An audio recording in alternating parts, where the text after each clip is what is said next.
Et en fait, le thème de Pierre, c'était les hommes ont un destin tout tracé,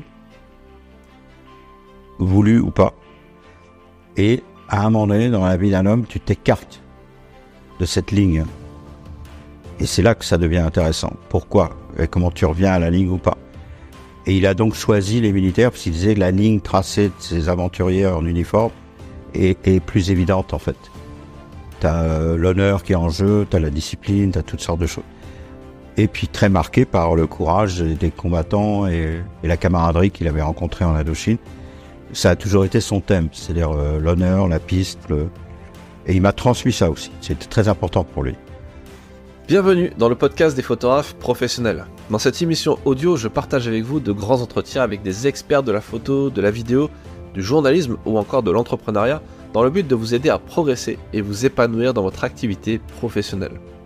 Cette semaine, on retrouve de nouveau Patrick Chauvel, reporter de guerre, déjà passé dans ce podcast dans l'épisode numéro 70, pour nous parler cette fois-ci de son oncle Pierre Schoendoerfer, incroyable cinéaste qui a notamment réalisé le film Dien Bien Phu. Et Patrick a été photographe de plateau et même acteur sur le tournage de ce film. Il va donc nous raconter tout ça dans ce nouvel épisode. N'oubliez pas de vous abonner au podcast pour être tenu au courant de la sortie des prochains épisodes. Et si ce format vous plaît, n'hésitez pas à le faire savoir en le partageant, en laissant un commentaire ou une note de 5 étoiles sur votre plateforme d'écoute préférée. Je vous laisse en compagnie de Patrick et vous souhaite une bonne écoute. Bonjour Patrick, est-ce que tu peux te présenter ? Je m'appelle Patrick Chauvel, je suis photoreporter. Est-ce que tu peux nous expliquer un peu quelle a été ta vie dans les grandes lignes, les types de conflits que tu as couverts ? Moi, j'ai eu la chance de rencontrer des gens qui m'ont montré un peu la direction à prendre. C'était des aventuriers, des cinéastes, des écrivains. Et donc, j'ai voulu suivre leur route. Et à l'époque où j'ai voulu faire ça, c'était la guerre des 6 jours. J'étais pas très brillant comme élève, c'est le moins qu'on puisse dire, donc j'ai quitté l'école. Ça m'évitait de passer mon bac à 45 ans et je gagnais du temps comme ça. Et je suis parti avec un appareil que m'a prêté Schoendoerfer et un appareil que m'a prêté Gilles Caron en Israël pour la guerre des 6 jours. J'ai raté toutes les photos. J'ai compris que c'était un métier.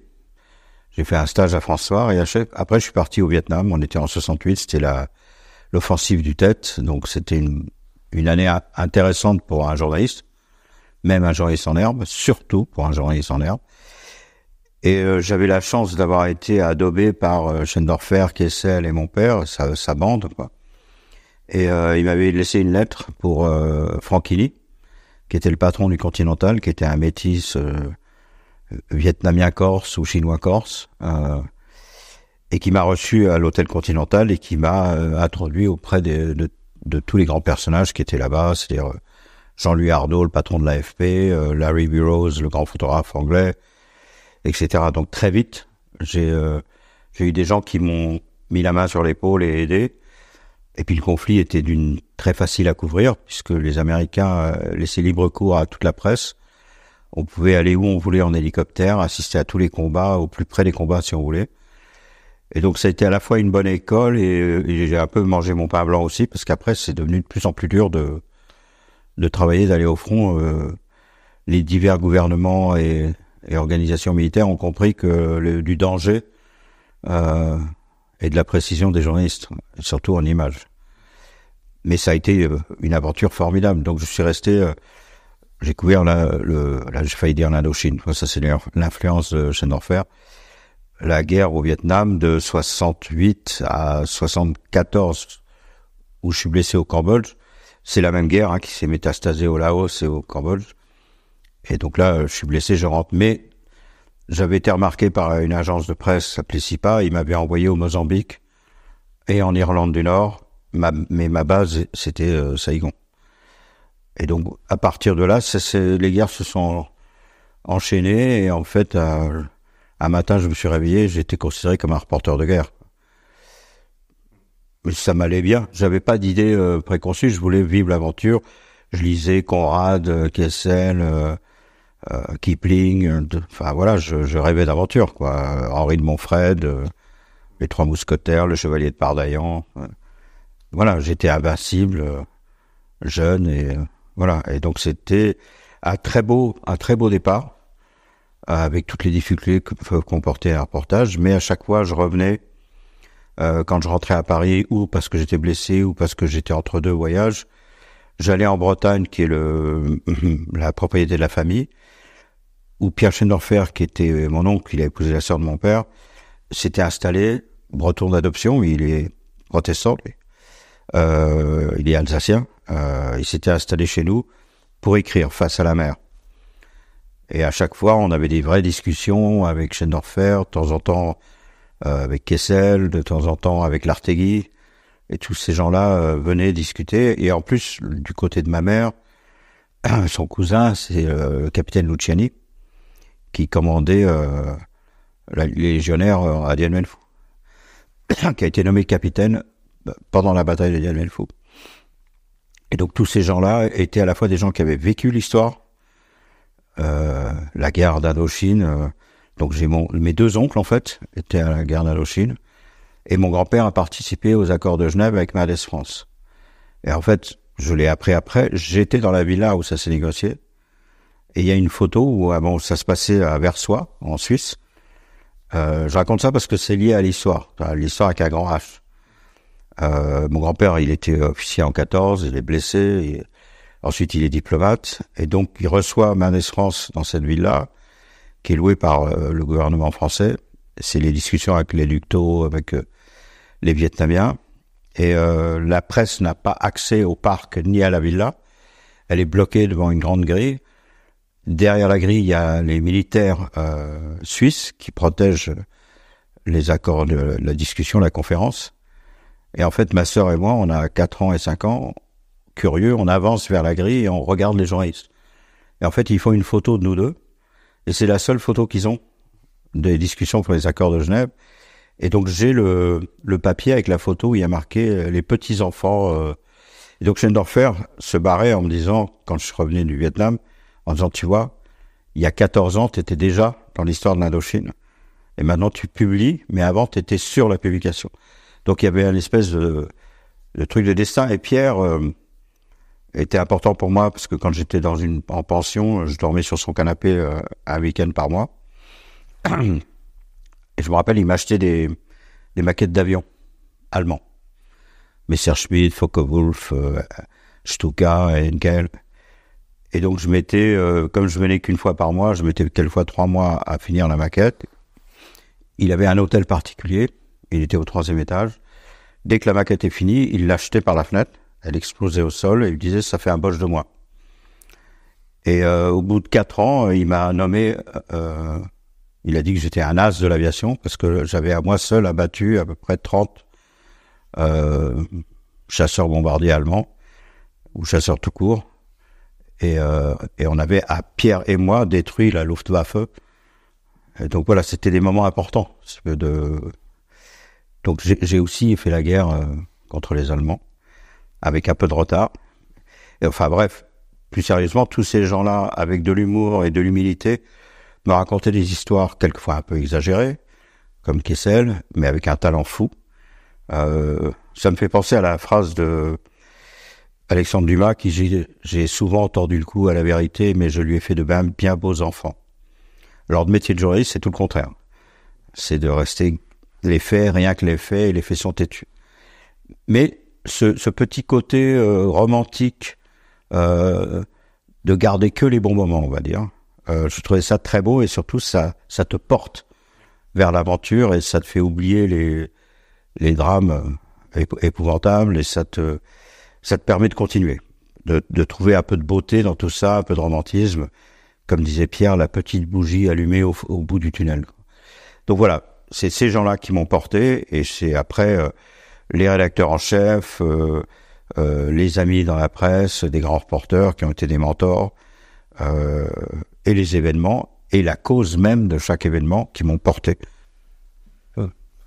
Ouais, on parle aujourd'hui beaucoup de storytelling, le fait de savoir raconter l'histoire, même si effectivement en tant que journaliste tu peux pas te détacher des faits, tu peux pas manipuler, mentir, inventer, etc. Mais par contre il faut savoir raconter.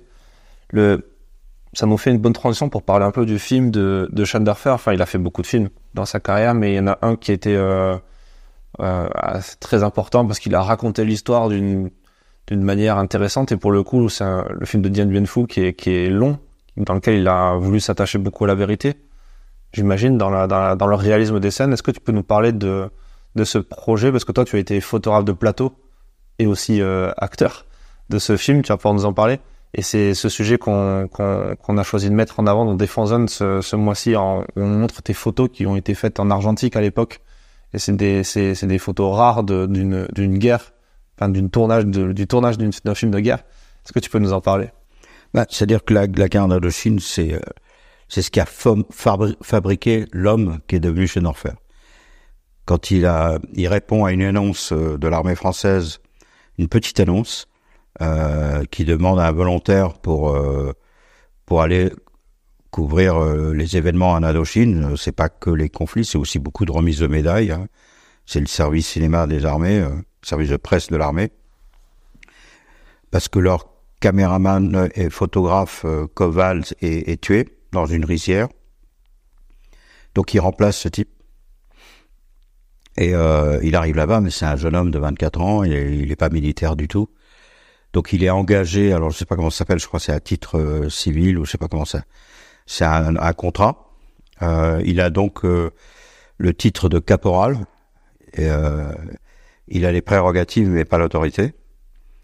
Il rencontre un photographe, Pierre, lui, il est caméraman, qui s'appelle Jean Perrault, qui est plus âgé que lui, qui doit avoir à peu près 30 ans, qui a été fait prisonnier pendant la Deuxième Guerre mondiale, déporté, et ça ce sera important pour la suite, et c'est son mentor. Et donc Pierre Schneider fait des remises de médailles, fait quelques combats dans le Nord, il prend un petit éclat dans le mollet, je crois, à un moment donné, donc il se repose à Hanoï, et Perrault est à Dien Bien Phu. Et à un moment donné, Perrault l'appelle en disant « c'est ici que ça se passe, arrête de glander et de pleurnicher sur ta petite blessure, viens ». Et Pierre saute sur Dien Bien Phu avec un des derniers sauts, enfin peut-être 3 semaines avant ou 2 semaines avant. Il faudrait regarder la date, mais il a jamais sauté en parachute de sa vie, quoi. Donc il saute quand même sur un saut très bas sous les tirs Viet Minh et de l'armée régulière vietnamienne, nord-vietnamienne. C'est pas simple quand même. Il est pratiquement en chemise à fleurs avec sa petite caméra. Il a émis, c'était Bell-OL avec 3 optiques sur un plateau tournant. Pour protéger les optiques de la poussière et de l'humidité, il a émis des capotes anglaises dessus. Il appelait sa caméra sa petite pute. Donc il saute sur Dien Bien Phu, il photographie, il filme tous les combats. Enfin, il filme. Et au moment où il y a la décision de faire taire les armes, c'est pas une reddition, hein, c'est un cessez-le-feu. Pierre cache sa caméra et cache ses films dans la boue. Et puis voilà, il est fait prisonnier, et à un moment ils sont dans un camion avec Jean Perrault, et Jean Perrault lui dit « j'ai juré de plus jamais être prisonnier, je te préviens, au prochain virage, je saute du camion ». Le virage, parce que comme ça, le camion de derrière ne voit pas. Et donc il saute, Pierre saute derrière lui, mais se prend la Ranger dans le filet de camouflage métallique. Il arrive à se dégager, mais ça claque contre le camion. Donc le camion s'arrête et ils partent à la poursuite de Pierre et de Perrault, qui courent dans la jungle. Et en fait, Pierre trébuche de nouveau et se cache dans une mare. Perrault continue. Et les Viet, en revenant, trouvent Pierre, donc le recapture, il se fait tabasser, il perdra un rein, mais on n'a jamais revu Perrault. Perrault a totalement disparu.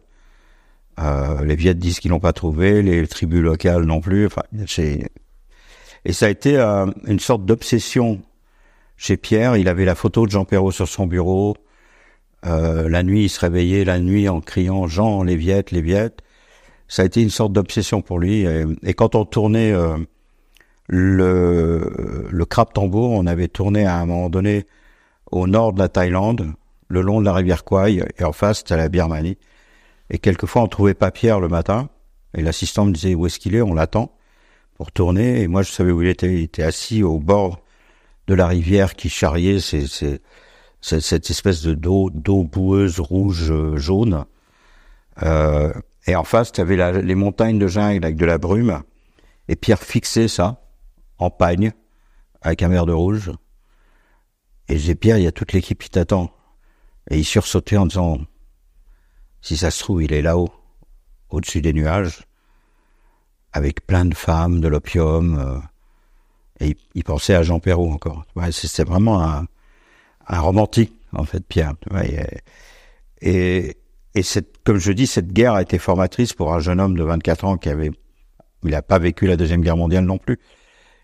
Il était vivant pendant la Deuxième Guerre mondiale, évidemment, mais il était à la fois trop jeune pour participer à cette guerre, et puis sa famille l'a protégé d'une certaine façon. Donc, sa première aventure d'homme et de guerre, c'est l'Indochine.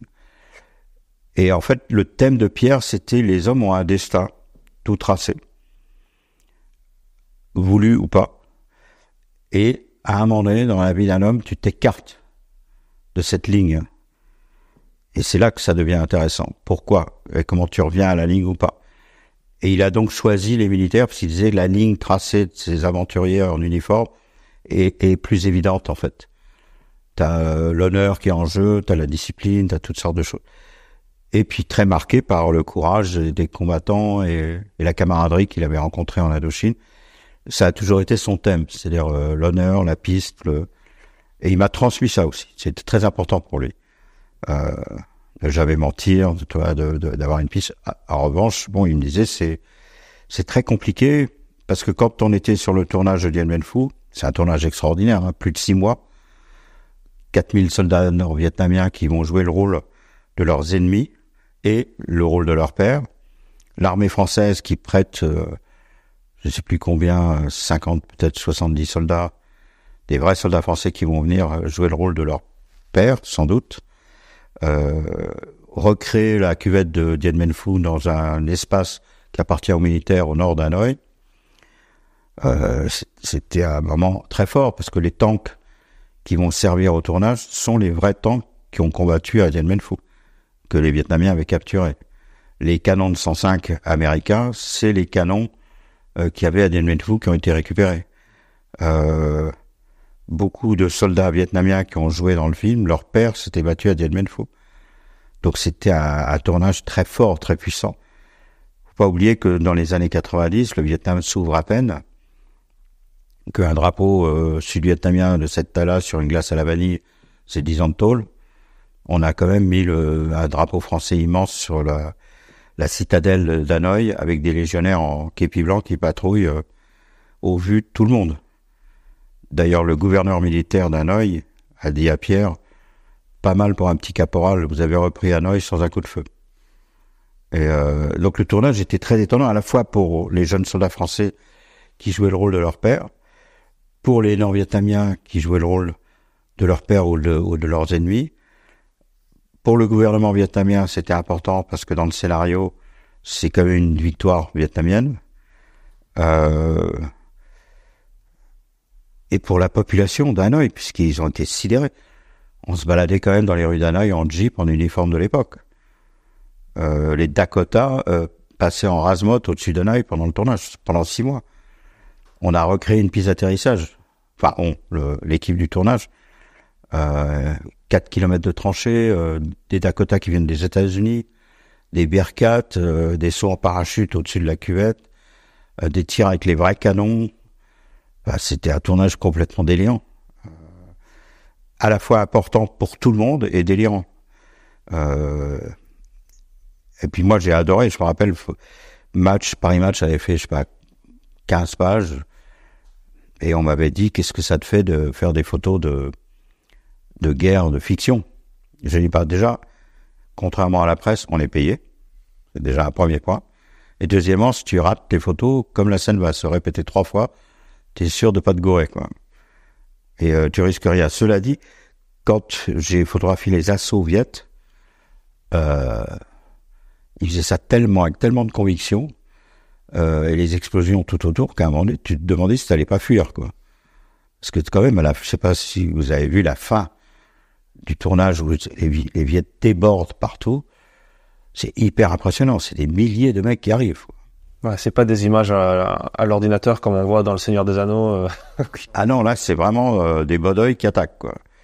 D'ailleurs, sur le tournage, à un moment donné, il y a un colonel vietnamien des parachutistes qui est venu avec son groupe. On savait même pas que les Viet avaient des parachutistes.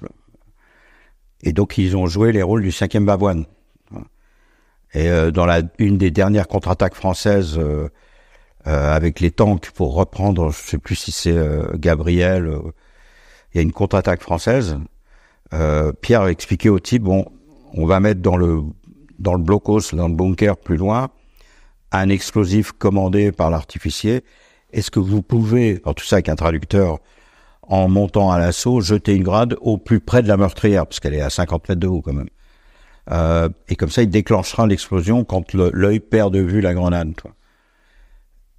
Et on avait remarqué que, donc lui, évidemment, dans le rôle, il n'est plus colonel, il est capitaine. Et il a un uniforme camouflé français. Enfin, c'est marrant, parce que c'est un colonel de l'armée nord-vietnamienne. Mais on a remarqué que c'était vraiment un groupe sérieux, parce que ces hommes ne le quittaient jamais des yeux. Chaque mouvement, chaque geste, ils l'observaient et ils obéissaient au... Et l'artificier était planqué derrière la meurtrière pour voir arriver le truc et ensuite se cacher et faire la... Et en fait, le type, en courant, a lancé la grenade pile à l'intérieur de la meurtrière, en pleine gueule de l'artificier. 4 fois de suite. C'est-à-dire que c'est pas un hasard. Chaque fois, il n'a pas raté. Donc là, on a compris qu'on avait affaire du très très sérieux. Et à un moment donné, moi, je m'étais changé et il avait remarqué que j'avais une cicatrice correspondant à une blessure par balle. Et le colonel a dit au traducteur, il a posé la question et j'ai dit, c'est les Américains à Panama. Et là, il a eu un grand sourire, il s'est dessapé. Il a fait, ça, c'est les Américains. Ça, c'est les Chinois. Ça, il en avait partout. Et j'étais sidéré parce qu'il avait l'air d'avoir 20 ans. Les visages asiatiques sont très lisses. Donc il y a eu plein de rencontres, il y a eu des mariages entre des comédiens français et des vietnamiennes. Il y a eu plein d'histoires. À un moment donné, Pierre voulait qu'un type de nuit saute au plus près avec la mise au point de la caméra sur un endroit précis. C'est l'histoire des types qui sont tombés dans les fosses communes. Ils ont sauté la nuit, ils sont tombés dans la fosse commune. Donc Pierre voulait raconter cette histoire. Et parmi les Français, les soldats français, il y avait les parachutistes. Il dit, est-ce qu'il y a un type qui est capable de sauter assez précisément avec un vieux parachute quand même. Et c'est de nuit. On met une petite lumière, mais... Donc le Dakota redécolle, il y a un type qui s'était porté volontaire, pile dessus. Pierre est étonné, coup de bol, 3 fois, pile dessus. Puis un jour, les militaires faisaient la fête, on avait une espèce de camp, une base qu'on avait en préfabriqué, mais on n'était pas habité, ils faisaient la fête entre eux, et en fait, il avait la médaille militaire, le type, il fêtait ça. Donc Pierre a dit, donc c'est pas un hasard, je sais pas qui est ce type. Et puis souvent, il partait, il faisait du jogging avec son appareil photo vers le nord du terrain militaire. Alors les Viet avaient dit, n'allez pas au nord du terrain militaire, là où il y a des grandes antennes. Donc plusieurs fois, il s'était fait remonter les bretelles, lui. Et on a appris après le tournage qu'il faisait partie des gens qui avaient été arrêtés en Suisse pour le Rainbow Warrior. Donc lui, c'était porté volontaire, c'est un peu du boulot, quoi. Il était allé voir un peu ce qui se passe. Mais il tombait pile à chaque fois. Je l'ai rencontré il y a pas très longtemps à l'ECPAD. C'est vrai que, ouais. Enfin, c'est pour la petite histoire. Mais c'est le tournage était très long, difficile parce que c'était très physique. Pierre voulait qu'on tourne tout le temps sous la pluie, si possible. Donc de l'orage, de la boue. Il y a des comédiens qui étaient épuisés, qui en pouvaient plus, qui en avaient marre. Le problème de ce tournage, à un moment donné, c'était Pierre ne voulait pas faire un film américain. Donc quand les canons faisaient trop de flammes, il voulait pas tourner. Quand un personnage prenait trop de place au montage, il le coupait. Et du coup, la jeune génération a eu du mal à suivre ce film, parce que tu perds le fil tout le temps. Parce que Pierre ne voulait pas qu'il y ait d'un ou deux personnages, parce qu'il disait que le héros du film, c'est la bataille. La bataille en général. Donc c'est très bien pour les anciens de l'ado, qui connaissent tous les détails, qui comprennent les clins d'œil. Tu vois, c'est un peu comme deux mecs âgés qui se parlent, et le type dit, 3, et le mec est mort de rire, parce que c'est la 3e blague, après toi. Sauf que les jeunes ont pas compris, et donc ça a eu un peu de mal vers le public jeune, ce film. Ce qui est dommage. Et c'est là où on revient à ce que dit Dumas. C'est-à-dire qu'à un moment donné, si tu augmentes pas un petit peu le récit sans mentir, pour donner un petit côté romantique, un peu plus beau, un peu plus attrayant, tu vas pas faire venir le public. Or, le rôle de la fiction, c'est de raconter la grande histoire à des gens qui ne s'intéressent pas au reportage. Il faut aller les chercher. Et où tu vas les chercher, c'est dans les sentiments.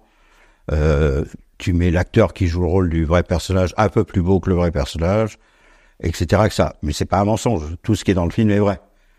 Sauf que voilà, il faut un peu booster tout ça. Alors les images du film sont sublimes, surtout les miennes, bien entendu. Mais voilà. Et c'est des images qui représentent des moments très importants de cette bataille, comme l'affiche du film qui représente l'arrivée des parachutistes de Bijar, qui d'ailleurs sont venus en renfort pratiquement au dernier moment, et qui ont remonté le moral de tous les gens dans la cuvette. Bon, ça n'a pas marché parce que, dès le départ, je pense que cette opération était vouée à l'échec, parce que le gouvernement français s'engueulait, parce que tout... Enfin, bon bref, là c'est la petite histoire derrière, il faut lire le livre de Bernard Fall, L'enfer dans un tout petit coin, comment ça s'appelle? Hell in a very small place. Voilà, l'enfer dans Et c'est les paras qui ont sauté pour l'honneur et les copains, en sachant que c'était la fin, quoi. Je sais pas si c'est les paras qui ont fait ça, parce qu'après il y a eu un autre saut de volontaires où il y a eu des cuistots et plein de mecs qui sont portés volontaires. C'est là où les mecs ont fait ça pour les copains. Ben, c'est vrai que Pierre, ce qui l'intéressait aussi, il disait ce qui est très étonnant, c'est que vous avez des mecs qui sont battus héroïquement pour des collines de boue. Aucun intérêt, ni personnel, ni pour personne. Et il disait à la fin, on revient toujours à la même chose, c'est qu'on se bat pour le camarade à gauche et le camarade à droite. On laisse pas tomber les copains, en fait. Et le film est intéressant là-dessus. Alors, après, tu voyais bien qu'il y a des jeunes qui avaient des vues différentes. Par exemple, il y a un jeune acteur qui est celui qui annonce la chute de Dien Bien Phu dans le bar où tout le monde se retrouve. Où là, c'est un clin d'œil à Graham Greene sur l'Indochine, si tu veux. Donc, et il rentre et il crie à la cantonade « Hurle, Dien Bien Phu est tombé ». Et Pierre a dit « coupez ». Et il a demandé à l'acteur anglais qui jouait Graham Greene, mais qui est un pro, un acteur, comment tu l'annoncerais toi? Donc sans tourner, l'acteur anglais vient et il prend le rôle du français et il va au bar et il demande à la barmaid, il dit pas un mot, il demande un whisky. Il boit et ensuite il se retourne dos au bar face à tout le monde et d'une voix blanche et il dit Dien Bien Phu est tombé. Et c'est beaucoup plus fort. Pierre a dit à l'acteur, tu annonces une nouvelle énorme, n'en rajoute pas. C'était terrible. Dien Bien Phu est tombé, tu cries pas ça. Tu bois un coup d'abord et puis ensuite tu le dis. Et il y avait toute cette recherche, tu vois, de cette retenue qu'avait Pierre. C'est le côté protestant peut-être, je sais pas. Pierre était un type très humble, très retenu, qui voulait juste dire les choses, mais tu vois, c'est sur le rasoir, quoi. Et ça, c'était pas facile à faire sur une fiction, évidemment, puisque une fiction, c'est en général la réalité augmentée. Or, Pierre, il descend un peu le truc pour être au plus près de la vérité. Mais soit c'est vraiment très... Et à un moment donné, quand t'es dans cet endroit-là, tu peux décrocher, en fait. Le public décroche. Il n'y a plus l'importance du romantisme, tu vois. Même si c'est très, très romantique, justement, d'être humble, comme ça. Donc, mais c'était passionnant comme tournage. Passionnant, parce qu'on a vécu... il y a eu des blessés, il y a eu des mariages et histoires d'amour. L'ambassadeur de France, Blanche Maison, un type extraordinaire, nous a reçus pour le 14 juillet. Les faux et les vrais militaires ont défilé dans l'ambassade. Il s'est pris pour De Gaulle. Tu avais quand même 80 soldats français plus une trentaine d'acteurs habillés en tenue de l'époque qui ont défilé devant le drapeau français. Et même ça, c'était pas vrai. Donc il y a eu des scènes complètement délirantes. Nous, on est parti faire la foire à Hanoï, ce qui était totalement interdit, hein, parce qu'on avait un camp de base à 60 bornes, et t'avais la vraie armée vietnamienne qui ceinturait le camp. Mais on était quand même les gens du tournage. Donc moi, un soir, je suis parti avec une Jeep habillé en pilote, avec un comédien qui était habillé en para de l'époque, et on est parti faire la fête à Hanoï, dans les bars. Ça a moyennement plu. À un moment donné, on tournait à Hanoï, il y avait une foule de Vietnamiens qui regardaient le tournage, avec une corde pour contenir le public, et il y avait le tournage. Et moi, je m'étais mis à l'extérieur, et je faisais des photos de la scène en large. Et là, il y a un monsieur d'un certain âge, avec un pantalon 3 cours et une veste de pêcheur chinois, et un vélo chinois un peu brinque-ballant, qui me parle en français, qui fait « Bonjour, vous faites partie du tournage ?» Je dis « Oui, tout à fait, monsieur. » « Et est-ce que vous êtes bien reçu par le peuple vietnamien? Comment ça se passe ?» Et donc, je lui réponds gentiment. J'aurais pu lui dire « Écoute, lâche-moi, je travaille, je sais pas. » Et il me dit « Vous êtes photographe sur le film ?» Je dis « Oui, tout à fait. » Et je dis « Et vous, monsieur, qu'est-ce que vous faites ?» Je pensais qu'il me dire à la retraite. « Je suis le gouverneur militaire de Hanoï, de la région nord. » Là, ils sont fourbes, hein, faire attention. Donc, mais t'as les officiels, et à un moment donné, Diap a demandé à venir sur le tournage. Et Pierre est rentré dans une colère noire, il a dit c'est hors de question. Donc là, le producteur a dit attends, c'est un problème, on a quand même l'autorisation des Vietnamiens de tourner, ils nous prêtent 4000 soldats. Pourquoi tu fais ça, Pierre? Tu respectes l'ennemi. Même moi, je lui ai demandé. Ils se sont battus eux aussi. Qu'on soit d'accord ou pas avec leur cause, ils se sont battus, ils ont eu plus de 15 000, 20 000 morts. Et Pierre a dit, je respecte le soldat. Mais le type qui m'a fait voir ce que j'ai vu de plus noir en moi, et j'ai vu des hommes extraordinaires, magnifiques, devenir des salauds. Et ça, c'était exprès de la part des Viettes.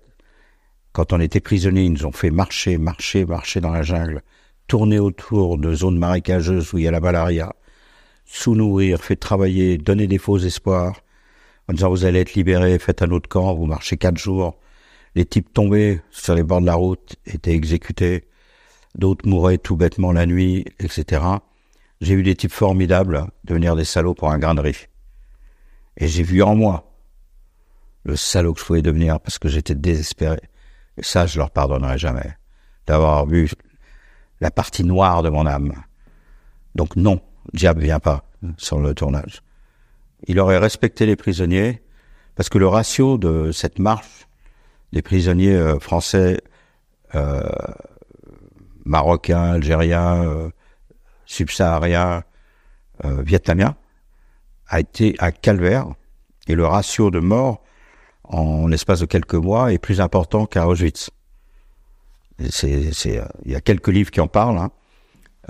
Et donc Pierre n'a jamais pardonné ça, jamais pardonné. Ça m'a servi parce qu'il m'a dit fais attention à la bête qui est en toi, fais très gaffe, parce que si tu la connais pas, elle peut sortir te surprendre.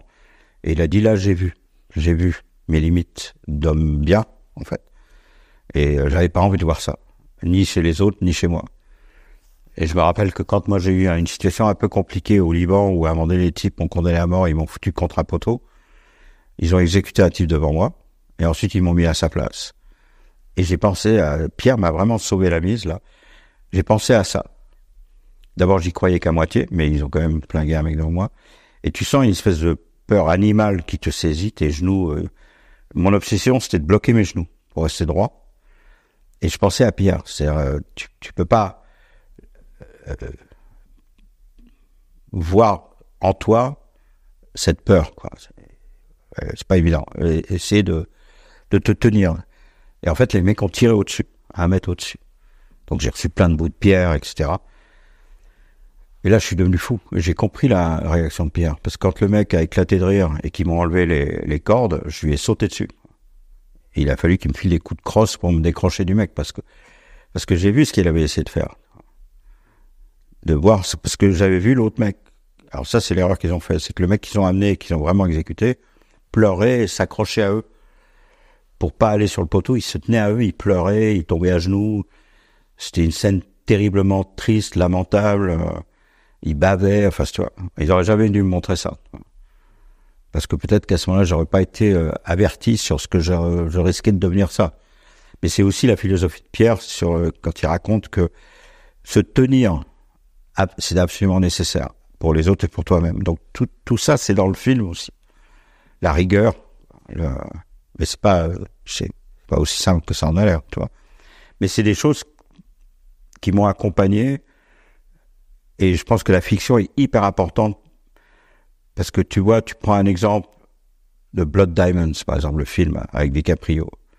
Il y a eu beaucoup de documentaires sur le trafic de diamants, les trafics illégaux, qui servent à payer les armes qui vont tuer beaucoup de civils, des guerres ethniques, etc. Ça n'a pas fait grand-chose, ça a été vu à minuit sur Arte ou 11h du soir par des gens qui s'intéressent à ça, mais ça n'a pas atteint le grand public. Ces documentaires vus par des gens qui s'intéressent à l'histoire ont financé une fiction, ont rajouté DiCaprio et quelques histoires un peu comme ça. Le film a eu un impact énorme, donc déjà tu as tout un public qui s'intéressait pas à cette histoire-là, qui s'y est intéressé, et en plus ils ont changé une loi à Anvers à cause de l'impact du film. Donc si tu veux, raconter une histoire, c'est des étapes, et on fait partie de pions. T'as le soldat, le civil qui va raconter son histoire, ou l'histoire de son camarade, à toi, à moi. Nous, on va la raconter en images, ou en texte, ou en caméra, ou en radio, peu importe. Et ça va être repris après, peut-être, par un grand écrivain, un metteur en scène, qui va augmenter peut-être une certaine réalité, mais c'est basé sur une histoire vraie, qui va intéresser un public encore plus large. Donc c'est pour ça que c'est passionnant et c'est intéressant et que c'est très utile, parce que c'est quoi notre but et notre envie, c'est que l'histoire qu'on connaisse l'histoire, qu'on perde pas la mémoire. Et les jeunes aujourd'hui, tu leur parles de Dead Man Foo, ils pensent que c'est un groupe rock. Et l'idée de Pierre, c'était qu'on sache ce que c'est. Alors malheureusement, le film était trop près de la vérité, trop intimiste, pas assez américain. Pas assez américain. Ça a touché le grand public. Catalifo, qui joue le rôle du fringant officier français, il aurait pu devenir une star sur ce film parce qu'il jouait très bien et que son rôle était magnifique, sauf que Pierre l'a coupé au montage. Tu l'as pas en continuité, t'as du mal à suivre un personnage. Le canonnier français, l'artilleur français qui s'est conduit héroïquement et qui a tiré un tir tendu au débouché contre l'assaut des Viettes tout seul, qui a arrêté plusieurs assauts, qui est mort d'ailleurs dans l'histoire. C'est une histoire incroyable d'un courage dément. Le fait qu'à un moment donné, le général Allaire qu'on a rencontré raconte qu'il a refusé d'arrêter les combats et il a demandé un ordre écrit, que lui a ramené un soldat qui est allé le chercher, ce qui était hyper dangereux parce qu'il fallait traverser la zone de combat, et qui lui a ramené cette petite note sur un papier rose signé de Bijard. C'est le feu à 15h, je sais plus, 30, je sais plus. Mais pas de drapeau blanc, pas de main levée. Alors dans le film, ils ont fait la scène où on voit les Viettes avec le drapeau sur le QG, les Français les mains levées. Ça, c'est dans le scénario pour que les Vietnamiens acceptent qu'on tourne sur place. C'est pas dans le film, parce que c'est pas vrai. C'est-à-dire qu'en fait, Carmen, le grand réalisateur russe, est arrivé une semaine après à Dien Bien Phu, a fait revenir des prisonniers français et a filmé cette fausse reddition une semaine après la fin de la bataille, avec des prisonniers français. Mais c'est totalement bidon. C'est de la propagande. Mais ça aussi, c'est intéressant. Et Pierre a été invité une fois en Russie à regarder les films faits par les Nord-Vietnamiens. Il a cru reconnaître ces images. Donc peut-être qu'ils ont trouvé ces boîtes. À un moment donné, il y a un Viet qui est venu voir Pierre, un type important du ministère, et qui a tout ça avec des traducteurs, qui dit à Pierre, je fais partie des gens qui ont œuvré pour que le film se passe. J'étais à Dien Bien Phu, j'ai compris qu'il y avait des journalistes. J'étais caméraman, j'avais 24 ans. J'étais dans l'armée nord-vietnamienne et j'ai compris qu'il y avait un caméraman français de mon âge. Donc je vous ai cherché. Tout ça avec un traducteur. Et en vous cherchant, j'ai sauté sur une mine. C'est pour ça que j'ai une jambe de bois. Et Pierre s'est tourné vers le type en lui disant « Ah, j'apprends donc que vous avez un pied-à-terre à Dien Bien Phu. » Le traducteur a fait des yeux fous, mais il n'a pas traduit. C'était un tournage vraiment intéressant parce que tu rencontrais tous les acteurs de l'époque qui sont venus au fur et à mesure, des généraux, des gens comme ça. Pierre a accepté ça. Il a juste pas voulu que le type qui a torturé l'âme de ses amis et la sienne vienne parce qu'il disait déjà n'avait pas à faire ça. Ça sert à quoi de faire mourir les gens comme ça et de les rendre dégueulasses, quoi. Il n'a pas pardonné, mais sans ça, il apprécie le courage des hommes en face, comme il disait, les petits salopards. Ils se battent bien. Et faire ce film pour lui, ça a été un peu comment dire, pas une rédemption, mais ça a été un passage obligé ou pas forcément. Je pense que c'est quelque chose qu'il aurait rêvé de faire et que c'était mais en même temps, c'était une torture pour lui. Oui, parce qu'il revit le truc, quoi. Ouais, je sais pas, tu sais, parce que Pierre était un type qui voulait pas se tromper, quoi, qui voulait faire ce qu'il y avait de mieux. Et t'imagines la pression par rapport à tes camarades morts ou les survivants de Dien Bien Phu, c'est ta famille, et tu vas te permettre de raconter leur histoire. C'est délicat, quoi. Et donc il était très tendu sur le film. Puis c'est pas évident. Hein. T'as une scène de bombardement et de mines dans les tranchées et des mecs qui se déplacent à l'horizon, plus les Dakota qui décollent, plus les explosions dans la rivière Nam Young, etc. T'as un comédien en premier plan, s'il zozote, coupé, il faut remettre des explosifs, refaire venir 3000 soldats vietnamiens dans les positions, poser les Dakota, refuel les Dakota, t'en as pour 2 heures, avant de refaire la scène suivante, enfin la même scène, avec 3 caméras. Donc c'est chaque fois que tu disais moteur, t'enclenchais tout un système de mecs à droite, à 1 kilomètre, un avion, un truc. C'était un tournage épuisant. Et puis Pierre, il était très précis, si tu veux, à un moment donné. Moi, par exemple, je suis chauffeur de Dakota, ex-pilote de Normandie-Yémen. Mais comme j'ai une grande gueule, hein, le personnage, le lieutenant Duroc, malgré son âge et ses exploits, il est dégradé à chaque fois. Donc les généraux l'écoutent, mais il n'est pas monté, il aurait dû être général. Mais il a l'ordre de Lénine, la plus haute décoration bolchevique, parce qu'il était pilote de Normandie-Yémen, le vrai mec.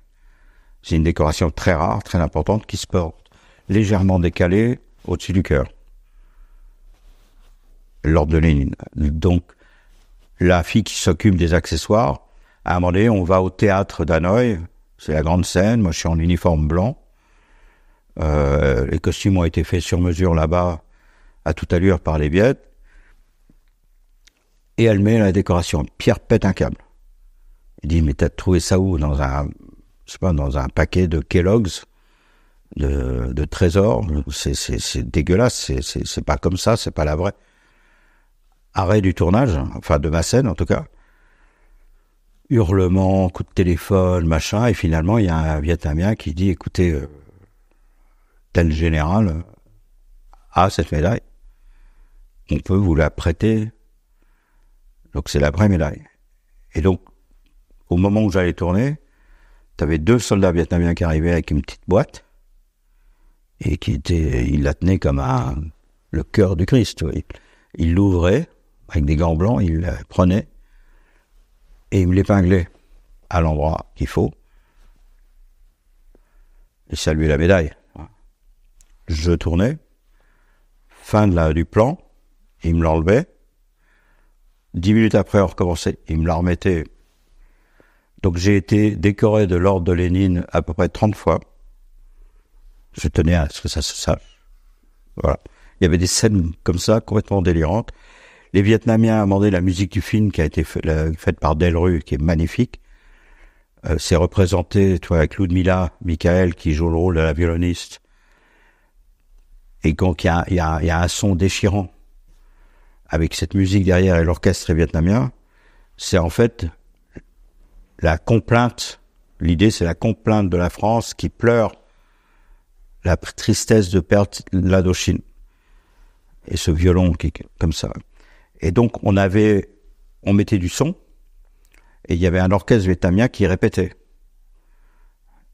Et le jour où on a fait la grande scène, etc., Pierre a dit, bon, on va remettre le son, et les mecs ont dit, pas la peine. Et ils l'ont joué parfaitement. C'est en 15 jours, tout un orchestre, c'est un exploit extraordinaire. C'est-à-dire que c'est montrer que tout le monde était totalement dédié au film, quoi. Tout le monde. Mais pourquoi c'était important pour les Vietnamiens, ce film? Parce qu'on a l'impression que, bon, c'est une victoire pour eux, mais... C'est une grande victoire, et puis c'est la fin de la présence française, quoi. Ça va être le début de la présence américaine, mais ça, ils le savent pas à ce moment-là. Mais,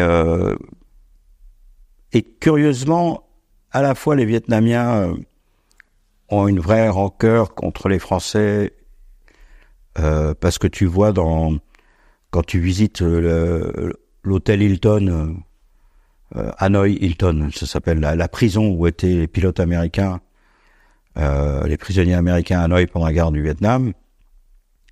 T'as aussi dans la prison une guillotine. C'est une prison qui a été construite par les Français. Et en fait, ils en veulent moins aux Américains qu'à nous. C'est-à-dire pour eux, les cages de tigres, où les types étaient enfermés dans des cages embarbelées hautes comme ça, accroupis, et la guillotine, c'est là. Et ils les montrent aux touristes. Et si tu vas à Dien Bien Phu, là, qui est devenue une belle ville, enfin une ville, ils ont gardé Béatrice et le QG de Castres. Ils ont bétonné avec de la fausse boue, etc., mais t'es quand même sur les lieux. Et à l'intérieur, t'as des scènes reconstituées avec des mannequins. Tu vois les Français vautrés avec des bouteilles de pastis par terre. Enfin, ça te met un peu en colère. Et il y a une tombe dans un espèce de petit carré comme ça, blanche. Et c'est un légionnaire allemand qui a combattu à Dien Bien Phu, qui a financé avec sa retraite cette tombe pour les camarades tombés là. Et c'est Chirac qui a, en visitant le Vietnam, parce que c'était que lui, que le légionnaire qui avait fait cette tombe, il payait un jardinier nord-vietnamien qui coupait l'herbe. Et c'est Chirac, en visitant le Vietnam, qui un jour est venu et a été rendre hommage à cette tombe et a fait que le gouvernement français a mis un peu d'argent aussi. Il a fallu attendre Chirac quand même.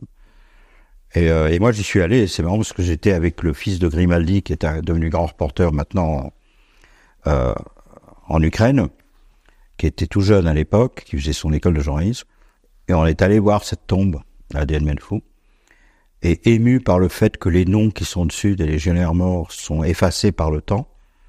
La peinture noire sur le fond blanc est effacée. Il a sorti son feutre et il a recrayonné les noms. C'est très beau de voir cette nouvelle génération qui veut que les noms de ces légionnaires ressortent. C'était vraiment une scène que j'aurais voulu filmer. Ça aurait fait plaisir à Pierre. Ne pas perdre la mémoire de ce qui s'est passé. C'est pas lui qui l'a dit, mais un peuple qui perd la mémoire est condamné à mourir de froid. C'est-à-dire que c'est toujours pour que l'histoire ne se répète pas. Bon, c'est un peu raté quand tu vois l'Ukraine, mais c'est important qu'il y ait des films comme ça, que l'histoire soit racontée, qu'on n'oublie pas les gens qui se sont battus, quelle que soit la cause. À un moment donné, il y a des gens qui croient à quelque chose et qui se battent. Et comme disait Pierre, on se battait pour le camarade à droite et à gauche. Pour revenir sur les photos que tu as fait de ce conflit, je mis justement lapsus révélateur, parce qu'on a l'impression que c'est des vraies photos de guerre en fait. Et tu l'as dit, il y avait une certaine facilité avec de grands guillemets, parce que quand on voit le niveau des images, je pense à celle où on voit des parents en train de sauter, on se demande comment t'as fait cette image. Aujourd'hui avec une GoPro, on se dirait ok, c'est presque facile, mais là avec un appareil argentique, c'est pas la même. Comment toi tu fais pour bosser? Est-ce que tu peux nous parler un peu de certaines images peut-être, de peut-être du décalage qu'il peut y avoir entre des vraies photos de guerre, parce que on est parti ensemble en Ukraine, on a eu cette discussion aussi dans la voiture et tout sur le fait que la guerre c'est pas beau, la guerre il y a pas besoin de la rendre belle, la lumière on s'en fout. Et là t'es sur un plateau de tournage, un plateau de cinéma, donc tu vas être obligé de faire aussi un peu de storytelling, raconter, embellir aussi certaines choses. Comment tu vois embellir, c'est pas parce que les scènes étaient belles. Les scènes choisies pour le tournage étaient des scènes fortes, belles, tout était en place. Quand tu es sur un reportage, tu vois plein de choses et d'un seul coup tu vois une scène qui va résumer la situation. Mais peut-être 3 fois dans la journée si tu as de la chance. Et encore, quelquefois tu peux la rater parce que tu es en train de regarder ailleurs. Et tu vas d'un seul coup penser que c'est la bonne image et tac. Et tu vas essayer de résumer la situation en mettant un maximum de choses à l'intérieur de ce petit rectangle. Là, c'était de la mise en scène. Donc chaque fois que j'avais une scène devant moi, c'était une scène réfléchie. Avec la lumière, quand il fallait en créer par Bernard Lutic, le chef opérateur et chaîne d'enfer. Et moi, pourquoi j'ai réussi à rendre un peu les choses qui ressemblent vraiment à la guerre? Parce que j'ai la référence de la guerre derrière moi. Donc je choisissais un angle peut-être un poil différent que le tournage, où je me mettais à hauteur d'homme, où je me mettais sur le côté pour que ça soit pas trop évident, enfin, etc. Tu vois, par exemple, la photo d'un des derniers renforts des parachutistes qui ont tourné sur Dien Bien Phu. Un photographe aurait pu prendre la photo en étant à l'extérieur parce qu'il aurait eu la lumière sur les parachutistes. Moi, j'ai choisi le contre-jour.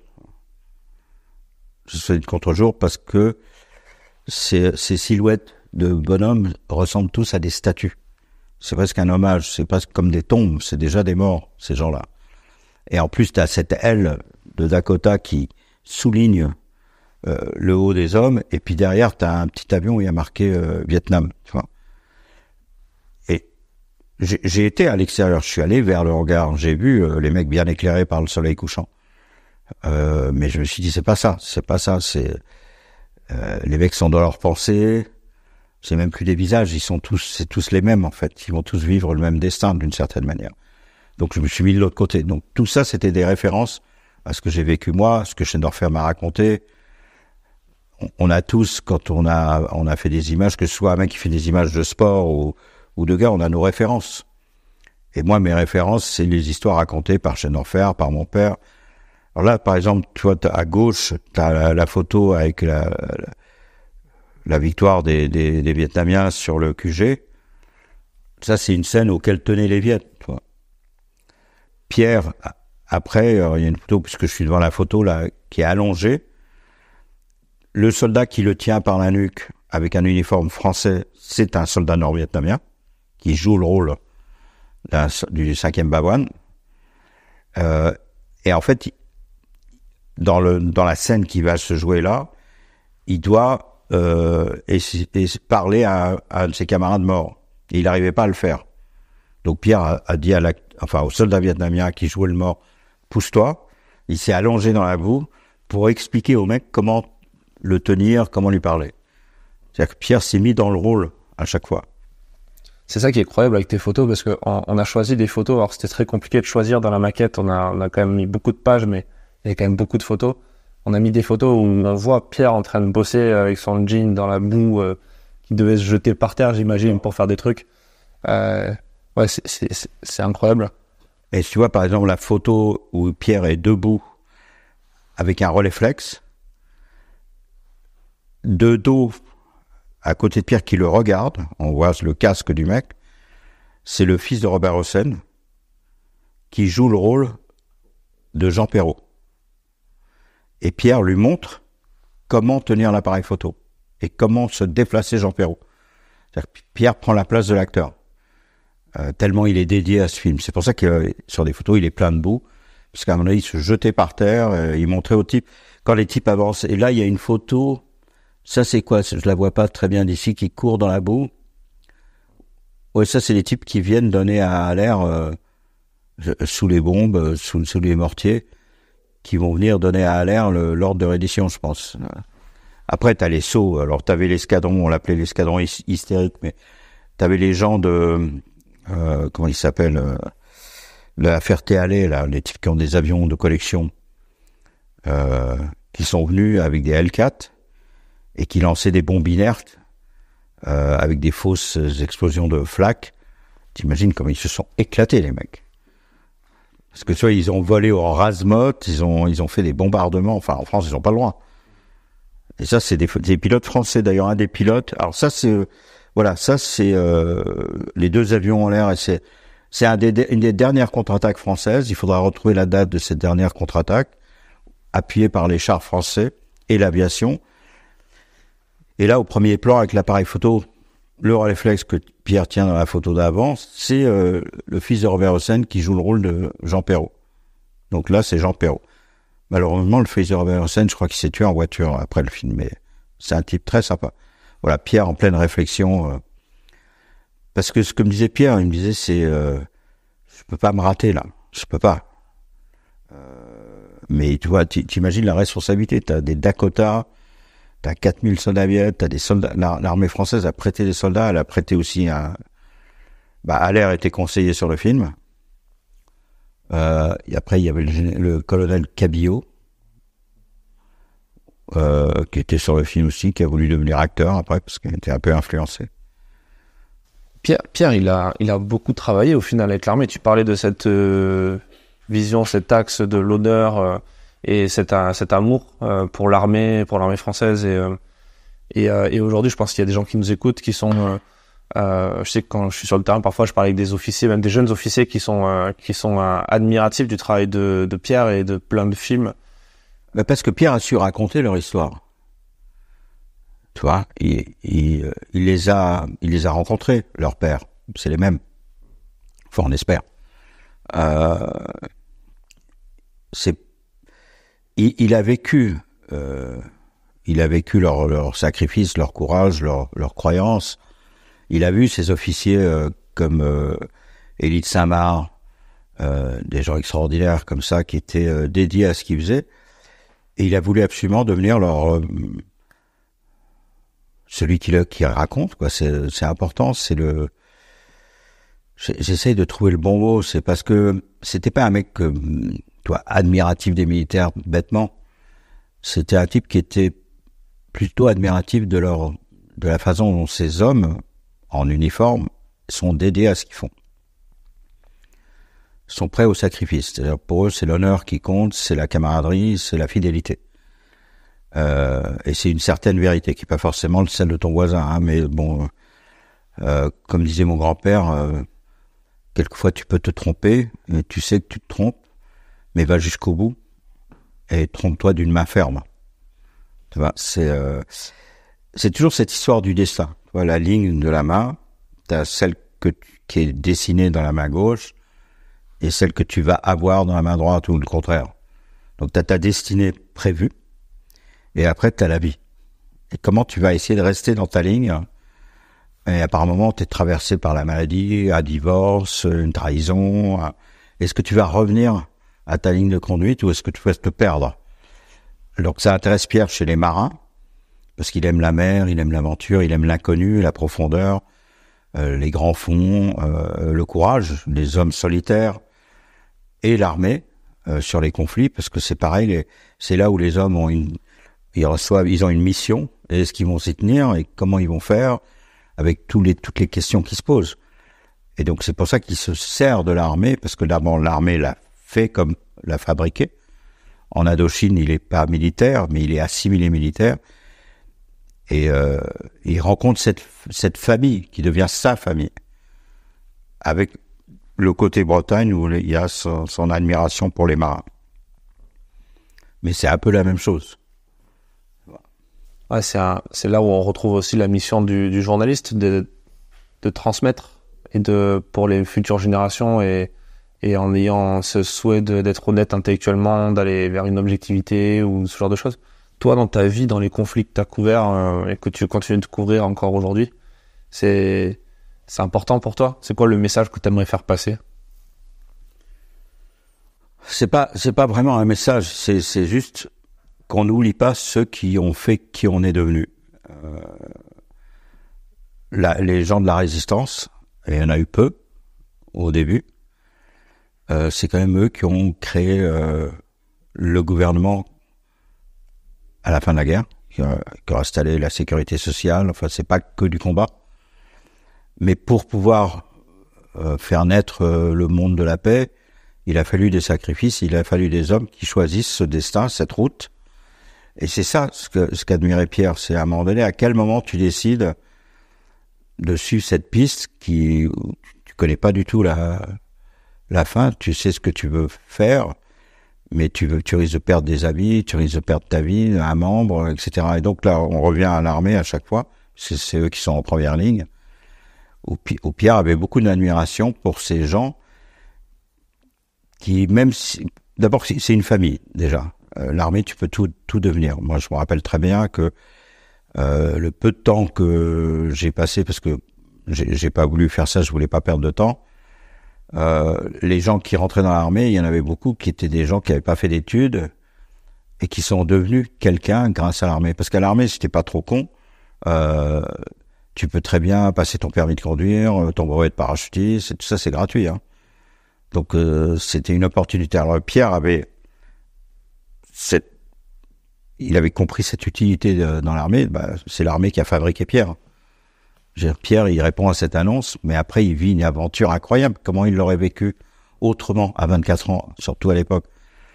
L'armée lui a payé un voyage en Indochine, lui a fait vivre des moments vibrants, extraordinaires et un moment historique. Donc Pierre était fidèle, donc il est fidèle à ceux qui l'ont formé et il essaie de faire comprendre à ceux qui ne connaissent pas ça l'utilité et le courage de ces hommes qui fabriquent l'histoire. Le message, moi, que j'essaie de montrer, la presse, d'abord aujourd'hui, elle est en crise, mais c'est pas que pour ça. Ça a jamais été le but final, la presse. Là, c'est bien, ça finance tes voyages, ça fait des publications, mais on sait très bien que ta photo dans le journal, 2 semaines après, elle va servir à emballer le poisson, tu vois, et ensuite à la poubelle. Donc on travaille pas pour l'éternité, mais on travaille pour la mémoire collective, c'est-à-dire que nos archives, nos photos, nos récits vont alimenter les livres d'histoire, les chercheurs vont les regarder, les étudiants qui s'intéressent à ça vont les regarder, et puis surtout ce sera une preuve, si jamais il faut faire condamner Poutine pour nommer personne, qu'il y a eu des civils tués, qu'il y a eu des soldats tués, que les soldats russes morts ont été abandonnés sur les terrains, que personne ne les a ramassés, qu'ils étaient mal équipés.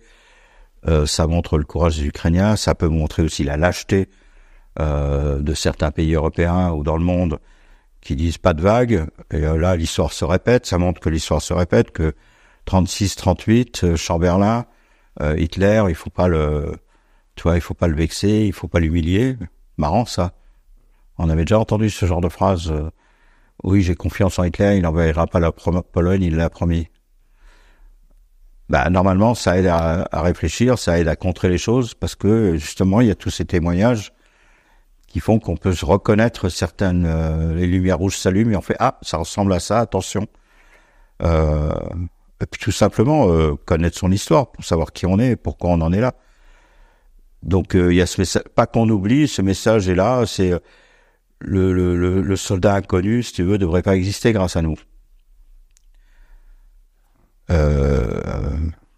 Sur un autre terrain, cette femme en Ukraine qui avait été violée et assassinée, c'était un numéro.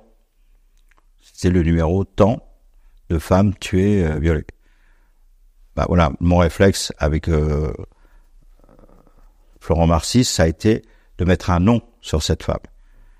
Donc enquête, photo, discussion. Finalement, voilà, elle s'appelait Oksana, elle avait 35 ans. Elle devient le symbole de toutes les femmes qui ont subi le viol de guerre. Tel soldat, Max Levin, qui était grand photographe ukrainien, mon fixeur dédié à son pays, avec des amis dans l'armée, il m'aide à faire connaître l'histoire de son pays. Il est assassiné par les Russes. Je fais une enquête sur lui pour pas qu'on l'oublie. Donc en fait, notre métier, on est contre l'oubli. On est aussi pour donner des explications sur où on en est. Et pour pas que non plus il y ait des gens qui aient des jugements à l'emporte-pièce s'ils connaissent pas la raison de la colère des uns et des autres, ou de la peur des uns et des autres, ou des réflexes des uns et des autres, par rapport à leur passé, tout simplement, à leur vécu. Et nous, on a cette chance et ce privilège de pouvoir aller se mettre dans la merde pour raconter l'histoire aux gens qui n'ont pas cette chance-là, parce qu'ils ont un travail qui est différent et qui peuvent pas le faire. On est un peu les sentinelles. On prévient aussi, attention. Il y a des conflits annonciateurs d'autres conflits. Et nous, on est des lanceurs d'alerte, d'une certaine manière, et en images, en photo, en film, en radio. Voilà, donc moi, je suis passionné, par l'aventure. J'ai le goût du risque, bien sûr. J'adore rencontrer les gens. Et évidemment, vivre les événements historiques. Au lieu de le lire dans un livre, je le vis. Et je verrai mon fils lire des livres d'histoire, et la photo, ce sera la mienne. Une fois, moi, j'avais pas d'argent, pas qu'une fois d'ailleurs. Et donc le soir, quand j'étais en France, je livrais le New York Times. Donc j'avais une camionnette tube, et j'allais à la poste principale, je récupérais les énormes paquets du quotidien américain que je mettais dans le truc, et j'allais déposer ça à des points de vente partout. Et un jour, la une du New York Times que je livrais, c'était une photo à moi. Et j'étais en train de livrer les journaux pour me faire un peu de fric pour payer le reportage suivant. Et j'avais dit ça à des chauffeurs à la poste. J'avais dit, tu sais, la une là sur Coloésie, c'est moi qui l'ai faite. Je disais, tout à fait, bien sûr, espèce de mytho. Ouais, mais bon, c'est une passion, c'est une façon de vivre, et on n'oublie pas, tu sais, moi, Antonio Giestas, soldat portugais de 24 ans au Mozambique pendant 1 an. Il fait 2 ans de guerre. Moi, je le rencontre, et pendant 1 an, on fait des opérations ensemble sur la piste de Mueda, ce qu'ils appelaient la piste de l'enfer, au nord du Mozambique. Dans la savane, là, des combats et quelquefois un peu de brousse. Il avait 24 ans. On se voit toujours aujourd'hui. On n'oublie pas ces gens-là, on a vécu les choses. Tu vois, la guerre, c'est un révélateur de l'être humain, un révélateur de plein de choses. Les amitiés peuvent se faire en 10 minutes, et des amitiés qui vont durer 20 ans, 30 ans. Le mensonge se voit tout de suite. Le Rambo bidon se voit tout de suite. Si tu veux le monde de la paix, tu peux avoir un masque, mais les masques tombent là. Et c'est aussi ça qui intéressait Pierre, et qui m'intéresse moi.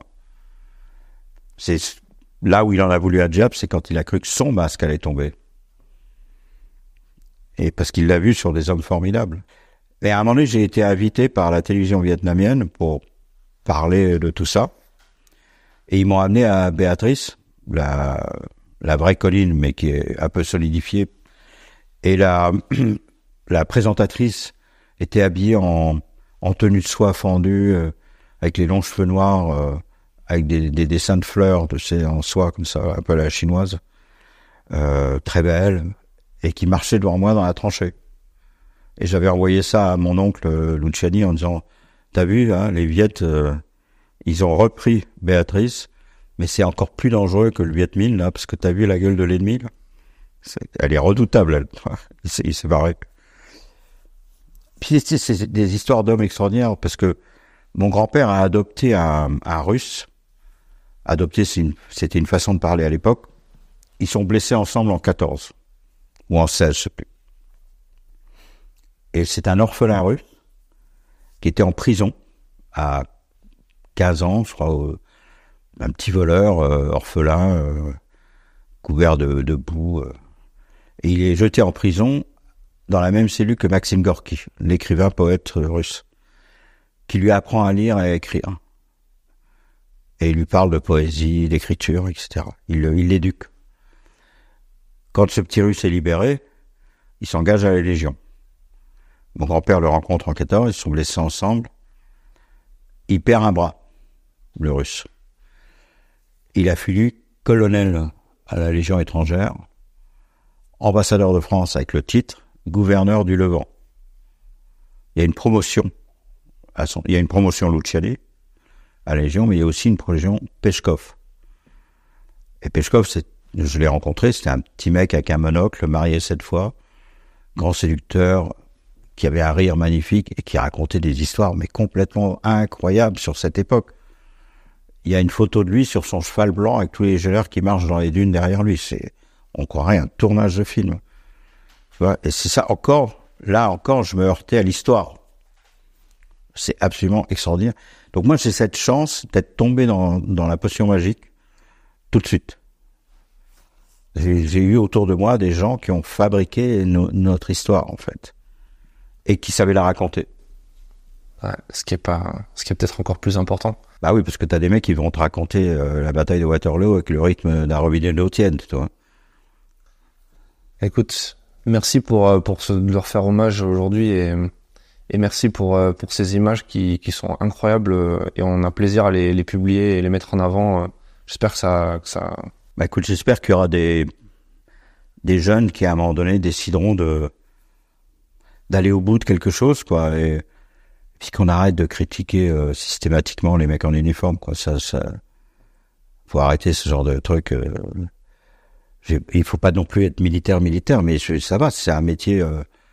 Enfin merde, si jamais on a un problème, qui va être devant? Il y a aussi des belles histoires là-dedans. J'en ai marre de ce cloisonnement, en fait. Il faut enlever ce cloisonnement. On a une histoire, elle a eu lieu, elle est racontée par la fiction. J'ai la chance d'avoir fait Dien Bien Phu, d'avoir eu l'ordre de Lénine plusieurs fois. Mais blague à part, c'était extraordinaire de voir que ces hommes se sont battus comme des lions pour l'honneur, en fait.